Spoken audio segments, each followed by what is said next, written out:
Bonjour tout le monde, j'espère que ces petites images que je vous ai tournées aux Imaginales vous ont plu, vous ont donné envie de découvrir ce festival, d'aller à la rencontre de tous ces auteurs ou peut-être vous ont remémoré des souvenirs si vous y êtes déjà allé. Pour ma part, c'était la première fois que j'y allais et j'en ai vraiment un très très beau souvenir. C'est un festival juste extraordinaire avec des auteurs très attachants, du public un public extraordinaire avec certaines personnes qui viennent déguisées, c'est juste fou. On a l'impression d'arriver dans un autre univers avec voilà, tout ce décor qui se trouve dans un parc, donc on a vraiment de l'espace. J'ai beaucoup apprécié et bien rencontré toutes mes copines booktubeuses, certaines que j'avais déjà vues, d'autres que je n'avais jamais vues en vrai. Ça a été vraiment des moments forts en émotion, comme vous avez pu vous en rendre compte. Bon, j'arrête de blablater. Cette deuxième partie de vidéo, en fait, c'est pour vous présenter tout simplement les livres que j'ai achetés pendant ce petit week-end. Vous les avez vus un peu en vidéo, mais je voulais vous les représenter un par un. Donc, j'ai acheté tout d'abord Les Outrepasseurs, le tome 1, Les Héritiers de Cindy Van Wilder aux éditions Gulfstream.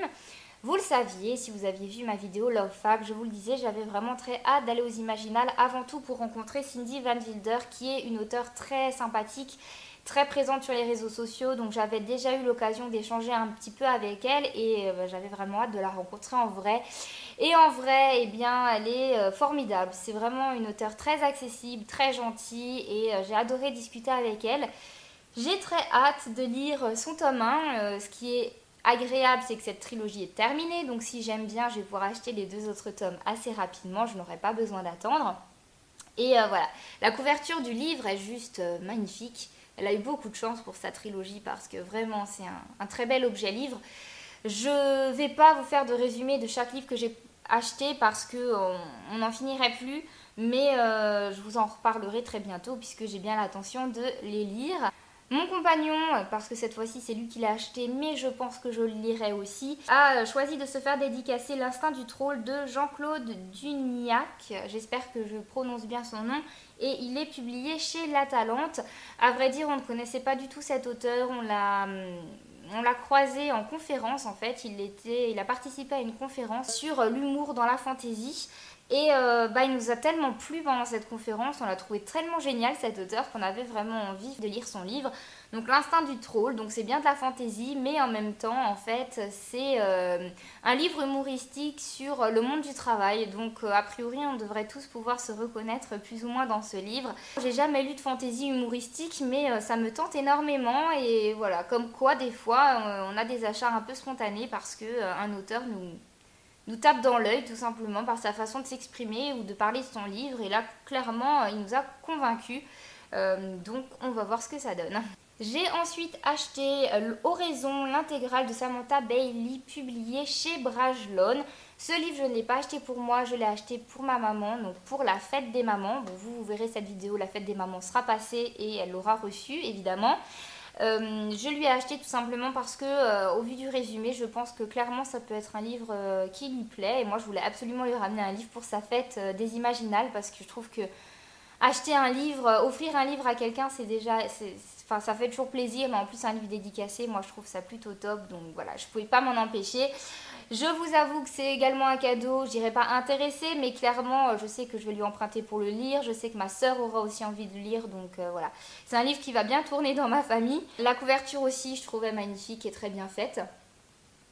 Alors juste pour rappel, puisque certains peut-être s'en souviennent ou pas, d'ailleurs ça n'a pas d'importance, j'avais déjà lu de Samantha Bailey Ce qui nous lie, qui était édité chez Milady, qui était une sorte de romance fantastique.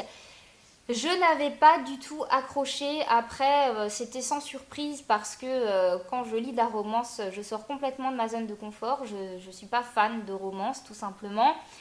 Ça n'a pas fonctionné. Après, je ne suis pas fermée à la découverte d'un autre livre de cet auteur, tout simplement parce que là, il s'agit de fantaisie pure et dure. Donc, je me dis, il n'y a pas de raison que cette fois-ci, ça ne me plaise pas. Donc, on verra bien. Je pars sans a priori et j'espère vraiment apprécier ce livre beaucoup plus que ce qui nous dit. J'ai ensuite acheté La quête des livres-mondes de Karina Rosenfeld aux éditions La Talente Jeunesse, donc le titre du tome 1, Le livre des âmes. Karina Rosenfeld, ce n'est pas la première fois que je la rencontre, c'est une auteure également très sympathique. J'avais fait dédicacer sa duologie Phoenix et c'était une série que j'avais beaucoup aimée. Cette fois-ci, je vais me plonger dans une série un peu plus ancienne parce qu'elle l'a écrite il y a un petit moment, il me semble. Là, je vois qu'elle a eu des prix pour ce livre en 2009 et 2010. Donc ça date un peu, mais en fait, dès lors que j'avais fini sa série Phoenix et que j'avais beaucoup aimé, j'avais envie de découvrir d'autres livres de cet auteur. Et quand j'avais cherché un peu dans sa bibliographie, c'est cette trilogie-là qui m'a sauté dans les yeux, je ne sais pas comment dire, parce que, je sais pas, le titre en fait, La quête des livres au monde, tout simplement, ça m'a inspiré complètement. Et je me suis dit, c'est l'occasion, aller au salon, je vais lui prendre le tome 1 et le faire dédicacer. C'est un livre qui est plus jeunesse, parce que Phoenix avait été plus de la littérature ado. Là, c'est clairement du jeunesse, mais pourquoi pas. Moi, j'aime beaucoup la plume de Karina Rosenfeld et j'ai hâte de voir ce que ça donne avec cette trilogie-là. Pour finir, j'ai acheté L'Ange de la Nuit, le tome 1, La Voix des Ombres de Brentwix aux éditions Bragelonne. Ce livre-là, je l'ai déjà lu, je l'avais emprunté à la médiathèque à l'époque quand je ne travaillais pas encore, ça date un peu, j'avais beaucoup aimé. Ma sœur entre-temps l'a lu et ça a été un gros coup de cœur pour elle. Elle était très déçue de ne pas pouvoir venir aux Imaginales, donc je lui avais promis que je lui achèterais le tome 1 avec une petite dédicace à la clé. Donc c'est pareil, c'est un livre que je vais donner. Moi j'adhère pas trop, alors je sais que ça plaît beaucoup, la couverture est en cuir. Moi je préférais l'édition précédente mais qui est complètement épuisée en fait et ils l'ont réédité comme ça, donc bon, pourquoi pas. Moi j'aime pas trop mais bon, ma soeur ça lui plaît donc c'est l'essentiel puisque ce sera son livre. Je dois avouer que Brentwix ça a été la dédicace la plus difficile à avoir tout simplement parce que lui il n'était pas là le vendredi par contre. Et donc, j'ai dû faire dédicacer son livre le samedi. Et le samedi, il était annoncé qu'il dédicaçait de 11 h à midi et de 14 h à 15 h. Donc, quand j'ai vu qu'il avait que 2 heures de dédicace, je me suis dit, oh là là, je vais rentrer à la maison, j'aurai pas la dédicace pour ma soeur, ça va être horrible. Je voulais pas qu'elle soit déçue. Et moi, j'aurais été très frustrée de ne pas pouvoir lui offrir. Du coup, je me suis dit, bon, je tente la dédicace de 11 h à midi. Et en fait, avec mon compagnon, on est arrivé à 10 h 30 et on a fait le pied de grue devant son stand. Et j'étais finalement la première à avoir ma dédicace parce que voilà, la file a commencé à se faire derrière moi au fur et à mesure. Et voilà, il est arrivé à 11 h 15 après une conférence où il était un convié. Et c'était quelqu'un d'assez timide, c'était assez rigolo parce que comme c'est un anglophone, c'est un américain si je ne me trompe pas, bah, j'ai dû un peu dépoussiérer mon anglais et au final c'est moi qui ai plus parlé que lui. Moi j'étais contente parce que j'ai un peu parlé anglais mais voilà. J'étais contente de le rencontrer même si ça a l'air d'être un gros nounours un peu timide donc voilà, on n'a pas forcément eu un échange de fou mais c'était une petite victoire pour moi parce que bah, j'avais ma dédicace. Voilà, c'en est tout pour mes achats livresques. Ça fait 5 en tout. Ah non, j'en ai oublié un. J'ai également acheté Malenfer, La forêt des ténèbres de Cassandra O'Donnell, publié chez Flammarion. Je vous mettrai le visuel quelque part. Tout simplement, je l'ai déjà offert. C'est un livre jeunesse niveau CE, CM, donc primaire, que j'ai offert à ma cousine. Donc je n'ai déjà plus le livre. Je ne connaissais pas du tout l'auteur, j'ai vraiment acheté le livre parce qu'il a eu un prix aux Imaginales et parce qu'il paraît qu'il fonctionne très bien auprès des enfants. J'avais eu beaucoup d'avis positifs, donc je me suis dit pourquoi pas, ma cousine est dans de la tranche d'âge et bah, j'espère que ça lui plaira.